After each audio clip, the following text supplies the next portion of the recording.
Live from Fargo and serving you on TV, online, and on the go. This is Valley News Live at 5. The FBI releases a detailed report on the investigation into Hillary Clinton's use of a private email server while she was U.S. Secretary of State. Good evening, everyone. Thanks for joining us tonight. Andrea has the night off. The FBI has released a detailed report on the investigation into Hillary Clinton's use of a private email server while she was this country's Secretary of State. Now, the report, which also includes a summary of her interview with FBI agents, gives a thorough look at the probe that continues to haunt the Democratic presidential nominee. The documents show that Clinton told investigators she did not know what certain markings meant and that they show her and her staff unaware or unconcerned about the State Department's policies on email use. FBI agents were also unable to find as many as 15 mobile devices that Clinton used to send to or receive classified information during their investigation. The FBI has turned the documents over to several congressional committees who have appropriate security clearances. In July, the FBI Director James B. Comey announced that his agency would not recommend criminal charges against Clinton. More information continues to pour in from today's findings, and we'll have much more for you tonight on Valley News Live, 10 at 10. With so many people having Labor Day plans, let's turn our attention to the weather now and find out what we can expect as the extended holiday weekend begins. Justin? And thank you, Mike, and good evening, everybody. Another nice day out there for the day today. It was slightly warm. Temperatures right now at 78 at Fargo, 77 Jamestown, 75 at Devil's Lake, and 73 out toward Bemidji. Also, it is windy out there with sustained winds between 15 25 miles per hour, gusts between 30 and 35 miles per hour in some areas. Out toward Jamestown, Ellendale, Oaks, down toward Aberdeen, they're in a wind advisory until 7 p.m. because of that. We are seeing those partly cloudy skies in the valley with mostly cloudy skies and some scattered showers just off to the west of Devil's Lake and Jamestown. That's basically it for the precipitation. Partly to mostly cloudy skies will be the story as we go through this evening, as temperatures do fall through the 70s as we go through this evening, in the 60s overnight. Now, we're going to have one more nice day for Saturday, and then we're tracking some showers and thunderstorms that might stick around a while. Details coming up later in the newscast. All right, look forward to that. Thanks, Justin. Yep. The slogan is, don't wait, communicate. Make your emergency plan today. September is National Preparedness Month. Our long holiday weekend may be a good time for you to make an emergency plan, since you might be getting together with family. As Valley News Team's Neil Carlson shows us, a local expert says the weather is our greatest terrorist.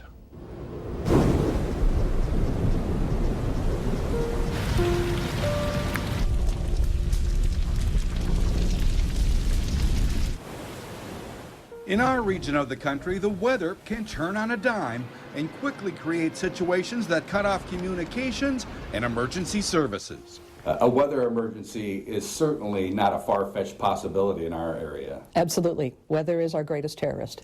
Okay. Truly. Experts recommend you put together an emergency supply kit that can keep your family self-reliant for at least 3 days. In part, water, 1 gallon of water per person for 3 days. Food, at least a 3-day supply of non-perishable food. Plus a battery-powered radio, flashlight with extra batteries, and first aid kit. Naturally, it's suggested that you also have a phone and a way to keep it powered. But we could lose phone service during an emergency. That's why it's important to make your family's emergency plan now before it's needed. And there you see it. There is the bridge collapsed completely into the river. If we could... Giltz points out that even during the I-35 bridge collapse in Minneapolis in 2007, cell phone service went out because it was overloaded. She suggests having a backup communication plan. If you have power, social media is the best tool. Like I said, you can set up a family Twitter account, and if you don't know how to do it, your kids do, and they will help you. Look into some of those Red Cross applications that you can put right on your phone. They're free, and you can use those to check in. There's Facebook, of course, is always... The point here is just to make sure you have a plan and emergency kit in place. We just never know when our world is going to change. In Grand Forks, Neil Carlson, Valley News Live. If you'd like more information, we have a link on our website, valleynewslive.com. Hurricane Hermine lashed Florida's northern Gulf Coast with powerful winds and driving rain before it weakened to a tropical storm over land and headed toward the Atlantic coast. Hermine's power was caught on camera as it pummeled St. Petersburg with torrential rain and damaging winds as it moved in last night. It's the first hurricane to hit the state in more than a decade. The U.S. National Hurricane Center says Hermine is weakening as it moves into southern Georgia with maximum sustained winds of 60 miles per hour. A teen has been found guilty of attacking and trying to kidnap a woman at West Acres in Fargo nearly 2 years ago. Abdirahman Sahel was convicted this morning in Cass County Court. He was found guilty of robbery, terrorizing, simple assault, and criminal attempt. He was 15 at the time of the attack, but his case was moved to adult court. Police say the victim was walking to her car when Sahel attacked the woman with a gun on the west side of the mall. He is also facing rape and terrorizing charges in what authorities say was an attack on 2 teenage girls nearly a year before the West Acres incident. A 30-year-old Grafton man is dead. Police are warning townspeople about the presence of fentanyl. Eugene Meckham died last August, and police say his death is likely linked to fentanyl. Fentanyl is a powerful narcotic with a high potential for a fatal overdose and a high probability of addiction. Grand Forks police are trying to track down a dog that bit a woman at a dog park. It happened last night at the Lincoln Park Dog Park. Police say a 21-year-old UND student was playing with her dog when it was attacked by a long-haired German Shepherd. Anyone with information should call the Grand Forks police. A group opposed to the big hog farm operation near Buffalo, North Dakota is going to court to try and stop it. And they're pointing their fingers at the people who want to build it and the state health department. Many people who live there are concerned about the smell, negative impacts and property values, and on the water quality. But the citizens group also suggests perhaps some underhanded dealings involving Rolling Greens Farms and the health department. The group requested correspondence between the state and the hog farm, saying that they got only one letter when the permit was pending. After the permit was approved, they got more than 1,000 pages of documents, none of which were seen by the public. And what that means is that there's a process by which the public has the right to comment, has a right to a public hearing, and it makes a mockery of that process to allow an applicant to change the application and for the department to work with that applicant and exchange over 1,000 pages of documents after that application has been deemed final. Broughton calls that an egregious violation of due process. No date has been set for a hearing. The water damage is estimated at least $75,000 at the John E. Carlson Coliseum. A break in a pipe earlier this week flooded the arena with thousands of gallons of water. It was more than 1.5 feet deep in some places. A private contractor is working on cleaning up the mess and the broken line. The Coliseum is scheduled to undergo a major renovation next year, and those renovations will factor in to the pipe repair issue. Minnesota has resettled 24 Syrian refugees in the past year and continues to be among the nation's top states for resettlement. Those are the latest numbers from the U.S. State Department. Today, the Star Tribune says in Minnesota, 25 Syrian refugees made homes in the past year, landing mostly in Rochester and Minneapolis.